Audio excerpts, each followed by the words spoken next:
Au sommaire, la campagne de proximité de l'APEC, la vision et les enjeux de l'actionnariat populaire ont été expliqués aux acteurs de l'ABNORM en prenant ses parts sociales. Le directeur général de cette structure a invité ses collaborateurs à faire de même. C'était au cours d'une rencontre tenue ce 14 février. Détail à suivre.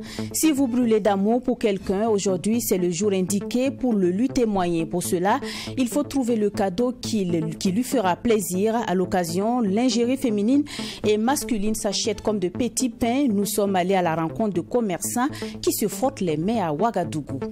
Roberto Carlos, la star du football brésilien et champion du Real Madrid, est à Ouagadougou. Il est venu pour apporter son expertise dans la promotion du sport roi au Burkina Faso. Acteurs du football et supporters sont allés accueillir le champion du monde 2002 à l'aéroport international de Ouagadougou. Bonsoir et bienvenue. C'est à la présidence du Faso que nous ouvrons ce journal. Les travaux du Conseil des ministres se sont tenus ce matin et ont permis d'adopter un nouveau décret pour plus de transparence dans la gestion du fonds de soutien patriotique. Plusieurs autres décrets ont été pris dans le cadre de la gestion du budget de l'État. Les objectifs et les innovations majeures contenues dans ces différents décrets avec Michael Tougri et Simon Ouissou.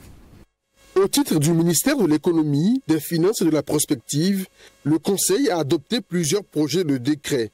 Il s'agit notamment du projet de décret portant gestion des comptes de dépôt de fonds au trésor public, du projet de décret autorisant l'application d'un régime de faveur sur les plus-values de réévaluation des bilans prévus à l'article 195 du Code général des impôts.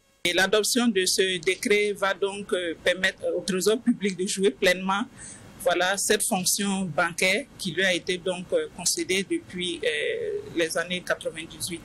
Et cette adoption également va nous permettre au niveau donc du ministère de l'Économie et des Finances d'assurer une bonne gestion des ressources publiques et surtout être en lien et en conformité avec les accords et les standards internationaux en termes donc de fonction bancaire. Il y a également le décret portant modification du décret portant création du Fonds de soutien patriotique FSP. Selon le ministre délégué en charge du budget, Fatoumata Bako Traoré, ce décret comporte des innovations majeures, notamment la prise en compte du fonds au niveau du budget de l'État, exercice 2024, à travers la création d'un compte d'affectation spéciale.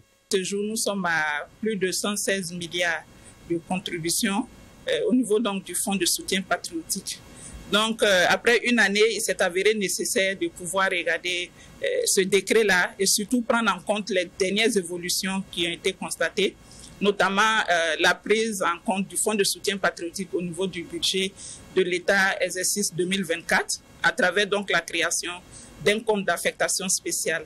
Et également, il s'agissait également de prendre en compte certaines recommandations issues des institutions de contrôle par rapport au fonds de soutien patriotique, donc en revoyant également les conditions de gestion et surtout les institutions qui pouvaient contribuer au contrôle donc, de ce fonds de soutien patriotique-là. Il y a eu la création du compte d'affectation spéciale de ce fonds-là au niveau donc du budget de l'État exercice 2024 qui consacre maintenant le ministre de l'Économie et des Finances comme ordonnateur en recettes au niveau de ce compte d'affectation spéciale et le commandant de la brigade VDP, ordonnateur en dépenses donc au niveau de ce compte d'affectation spéciale. À en croire le ministre délégué en charge du budget Fatoumata Bako Traoré, toutes ces innovations visent à instaurer plus de transparence pour permettre à la population d'être rassurée que les ressources qui sont reçues au Fonds de soutien patriotique FSP sont bien gérées. De nouvelles mesures ont également été prises pour assurer au Burkina Faso un approvisionnement sécurisé en énergie électrique. La feuille de route pour atteindre les objectifs a été déclinée dans un communiqué, dans une communication plutôt faite par le ministre chargé des Mines et de l'Énergie. Yacouba Zadré Gouba s'exprime à ce propos. Écoutons-le. Communication orale avait pour objectif essentiel d'aller vers la prise de mesures pouvant assurer une meilleure sécurisation en matière d'offres énergétiques. À ce titre, il y a un ensemble de mesures qui ont été prises en termes de feuilles de route. D'abord à court terme, à moyen et à long terme. L'objectif véritable de cette communication était d'aller vers la détermination d'une feuille de route pouvant permettre de pouvoir sécuriser davantage l'offre énergétique au Burkina Faso. Donc à ce titre, un ensemble de mesures seront prises avec l'accompagnement d'un certain nombre d'acteurs pour pouvoir garantir en tout cas de façon durable l'offre énergétique au Burkina Faso. Le troisième dossier est relatif à une demande de cession d'actifs miniers. À la date du 31 décembre, 205 titres miniers étaient dans le portefeuille de l'État. Parmi ces 200 titres, on a au total 7 titres qui concernent les mines de grande exploitation et 198 titres concernant les titres de recherche. Là-dessus également, un certain nombre d'instructions ont été données afin de pouvoir mieux améliorer tout ce qui est retombé au profit du budget de l'État.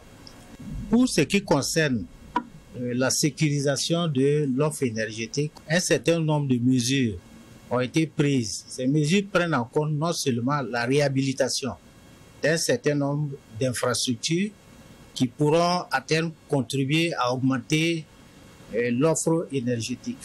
Il y a également la mise en œuvre d'un certain nombre de projets, notamment les projets concernant l'aéroport de Danshin, mais également d'autres qui concernent certains sites qui sont en train d'être bouclés pour pouvoir permettre de mieux approvisionner l'offre énergétique.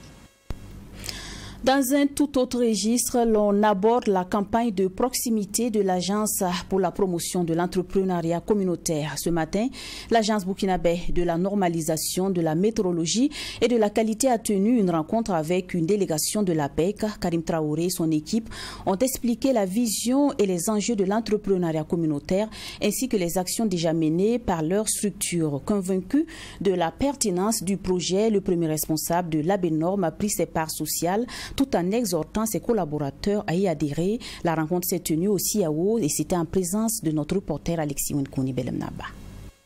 Chaque Burkinabé, quel que soit son rang social, doit participer à l'élan de la création de richesses pour le développement du pays. Une mobilisation de ressources qui passe par une implication de la population elle-même pour des investissements de projets structurants dans des secteurs clés. L'agriculture, l'élevage, le textile, les mines et l'industrie. Voilà un aperçu de l'actionnariat populaire, ce projet de relance économique endogène pensé par les premières autorités burkinabées, expliqué par Karim Traoré, directeur général de l'APEC. C'est à cette rencontre d'information avec les agents de l'ABNORM, l'agence burkinabé de normalisation de la météorologie et de la qualité. Persuadé de sa pertinence, celui de parvenir à un développement économique, endogène et inclusif, Abraham Somda donne l'exemple en adhérant à l'initiative tout en invitant ses collaborateurs à s'engager pour l'atteinte des objectifs. Au-delà de cette adhésion, Abraham Somda estime que sa structure a une responsabilité. L'initiative communautaire ne veut pas dire aussi qu'on va s'inscrire dans des produits de mauvaise qualité.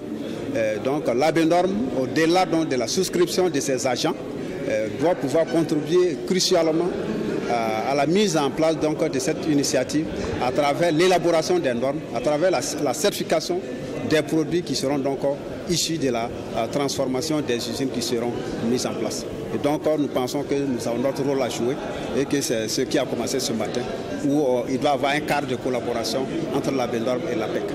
Ce projet ambitieux va régler les problèmes de société, de chômage, de cohésion sociale par la création des emplois. Satisfait de leur souscription et de leur accompagnement pour la certification de la production à venir, le directeur général de l'APEC invite la population burkinabé à s'engager davantage pour le boom économique national. Nous l'avons signalé à plusieurs reprises. Pour nous, le principal indicateur que nous suivons, c'est vraiment le nombre d'adhérents au programme. parce que à réussir à réunir plusieurs millions de Burkinabés au sein d'entreprises, ça va créer un véritable socle de développement endogène avec la création des richesses partagées entre les différentes couches sociales du Burkina Faso. Et aujourd'hui, avec la dynamique qui est engagée, toutes les institutions sont disponibles à mobiliser leur personnel, leurs collaborateurs à nous accompagner et à mobiliser effectivement tout leur entourage pour souscrire aux entreprises communautaires. 4 mois après la pose de la première pierre, l'usine de transformation de tomates de Bobo-Dioulasso, le taux d'exécution des travaux est de plus de 50%. L'usine de transformation de tomates de Tenkodogo et la mine de Gawa seront lancées dans les semaines à venir, selon Karim Traoré. À ce jour, environ 250 000 Burkinabés ont déjà souscrit à l'APEC.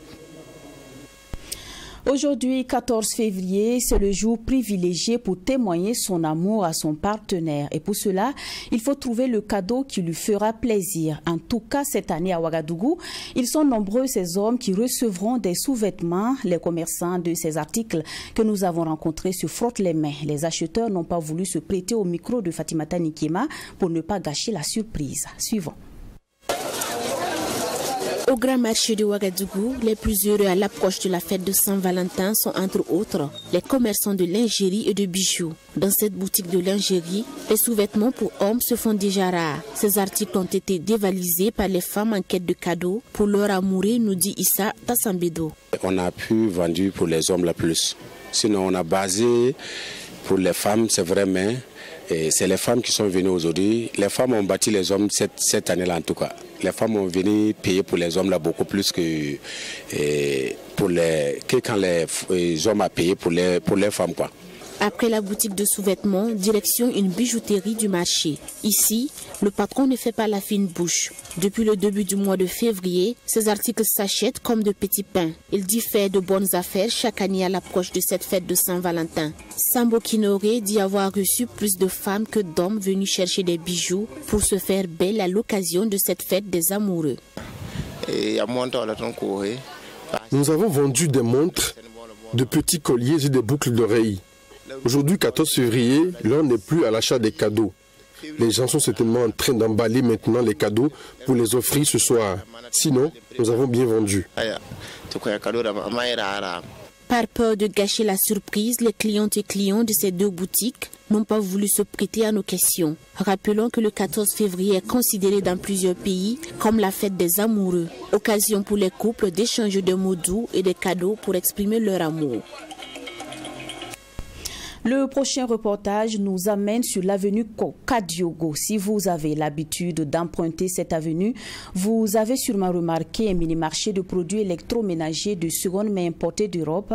Ce sont entre autres des réfrigérateurs, des cuisinières, des machines à laver et même du matériel de musique. Quelques vendeurs nous parlent de ce business dans ce reportage que nous propose Sanata Siri. Nous sommes sur l'avenue Kadiogo. Impossible de passer sur cette voie sans apercevoir ces vendeurs d'appareils électroménagers d'occasion. Et ce sont plusieurs mini-magasins qui sont ici implantés à quelques encablures du rond-point de la bataille du rail, entre le lycée Marianne Gouabi et le siège du FESPACO. Et là, l'on y trouve du tout. Des congélateurs, des micro-ondes et des machines à laver. Ces appareils, aussi appelés France au revoir, proviennent en grande majorité d'Allemagne, selon les commerçants. Des appareils de plus en plus prisés par les Burkinabés. Les gens s'intéressent, oui, bien sûr, mais ceux qui connaissent, mais il y a d'autres qui disent que non, ils préfèrent payer neuf que de payer occasion. Voilà, c'est comme je l'avais dit dès le début, l'occasion est plus propre que le neuf. Voilà, par exemple, les francs, quand tu payes ça, tu peux faire 10 ans avec, sans avoir de problème. Mais neuf là, si tu as trop de durée, c'est 2 ans. La matière même est trop faible. Donc ça fait que 9 et plus francs là, ça ne se compare pas. En plus des appareils électroménagers, il y a aussi les appareils de sonorisation. Moussa Ilboudo en vend dans ce mini-marché depuis plus d'une dizaine d'années. Des sonorisations de musique, piano, guitare, batterie, tout ce qui est musique seulement. Il y a des micros, tout ça. Et les gens commencent à s'intéresser parce que pendant les vacances, les gens achètent les pianos pour les enfants. Bon, en tout cas, on ne se plaint pas, on rend grâce à Dieu.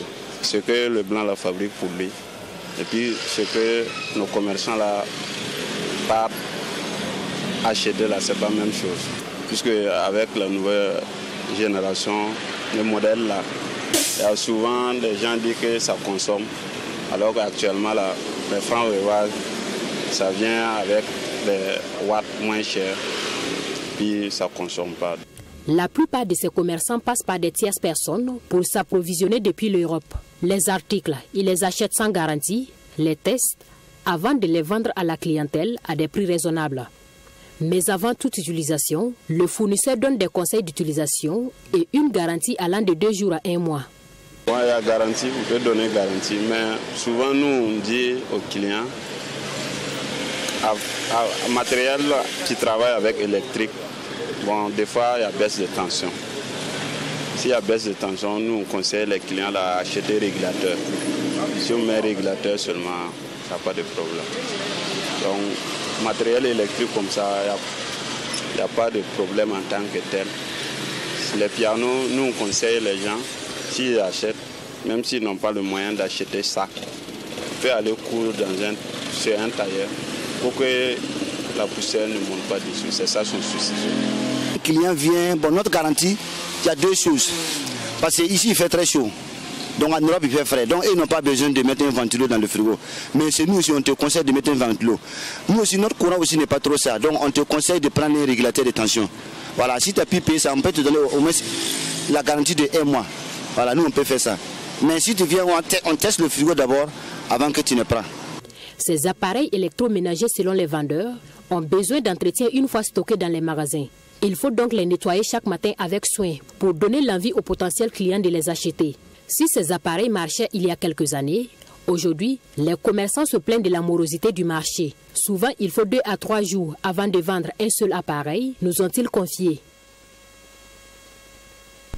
Roberto Carlos, la star du football brésilien et champion du Real Madrid, est à Ouagadougou. Avec son équipe, ils sont venus apporter leur expertise pour promouvoir le sport au Burkina. Durant son séjour, plusieurs activités sont prévues, parmi lesquelles un match de gala et un match du championnat burkinabé. Le champion du monde 2002 a été accueilli à l'aéroport international de Ouagadougou cet après-midi même par autorités sportives et supporters. Brema Amadou, Adrien Guigemde. L'ambiance est à son paroxysme ce mercredi à l'aéroport international de Ouagadougou. L'Union nationale des supporters des étalons est mobilisée pour accueillir la star du football mondial, Roberto Carlos. Ex-international brésilien et star du Real Madrid, le joueur Roberto Carlos, ambassadeur FIFA, est au Burkina Faso pour une visite de 3 jours. L'hôte du jour dit être venu apporter son expertise pour le développement du football burkinabé. Il rassure que cette visite est le début de plusieurs projets en faveur du football.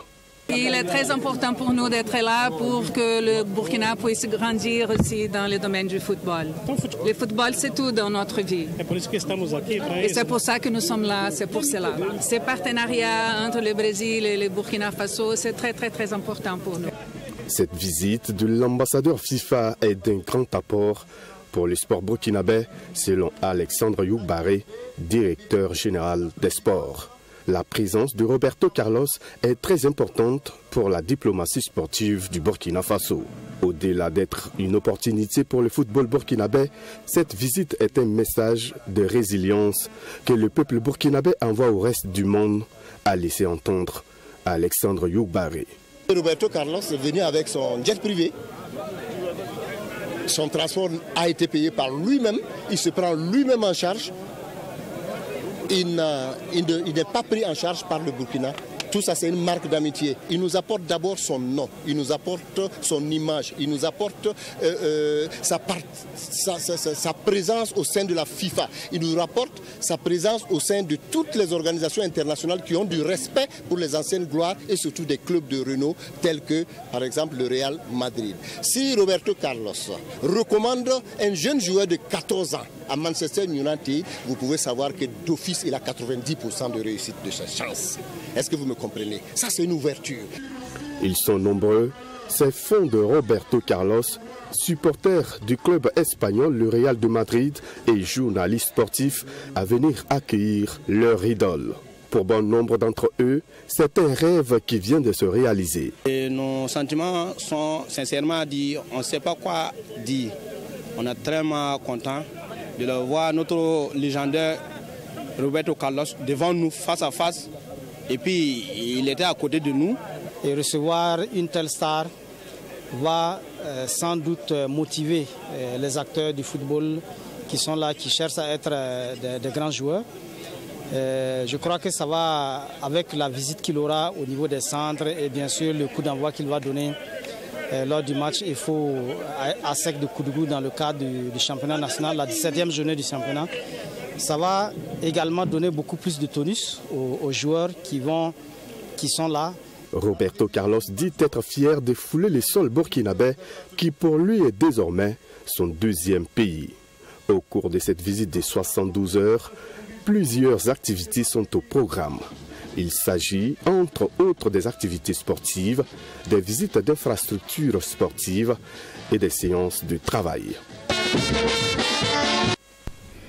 Les Sénégalais sont privés de l'Internet des données mobiles. La coupure est intervenue hier mardi et le ministère en charge de la communication l'a annoncé à travers un communiqué. Selon le même communiqué, la mesure est motivée par la diffusion des messages haineux sur les réseaux sociaux. Le gouvernement sénégalais a suspendu mardi l'accès aux données mobiles. La mesure a été prise alors que le collectif Protégeons nos élections avait appelé à une marche contre le glissement du calendrier électoral. L'accès à Internet avait déjà été restreint pendant au moins 8 jours alors que les parlementaires se prononçaient sur le report de la présidentielle.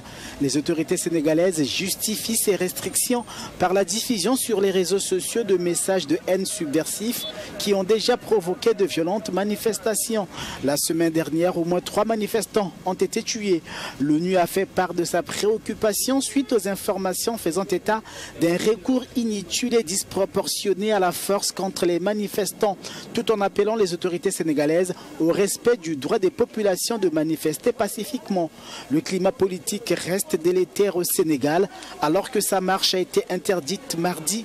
L'opposition annonce qu'elle descendra dans la rue samedi. Au Kenya, les habitants portent des chaussures faites à base de déchets d'ananas. Des entrepreneurs ont trouvé le moyen de recycler ce sous-produit et l'innovation crée une source de revenus et contribue à réduire la pollution causée par les déchets organiques. Suivons. L'ananas va au-delà de son rôle de fruit exotique. Au Kenya, il est transformé en une matière première pour la création d'un textile durable à travers un processus de recyclage. Cette initiative offre d'ailleurs aux agriculteurs une nouvelle source de revenus. Je suis agriculteur, j'ai commencé à cultiver l'ananas il y a très longtemps. Et comme beaucoup, avant j'avais l'habitude de jeter ou de brûler les feuilles du fruit. Mais depuis que j'ai rencontré cette entreprise appelée Pinekazi, nous leur vendons les feuilles à 15 shillings chacune. Le potentiel des feuilles ou pousses d'ananas attire désormais l'attention mondiale.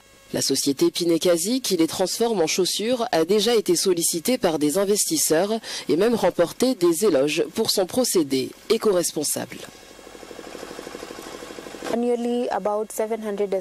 Annuellement, environ 766 millions de tonnes de feuilles d'ananas après la récolte sont généralement brûlées ou décomposées chimiquement.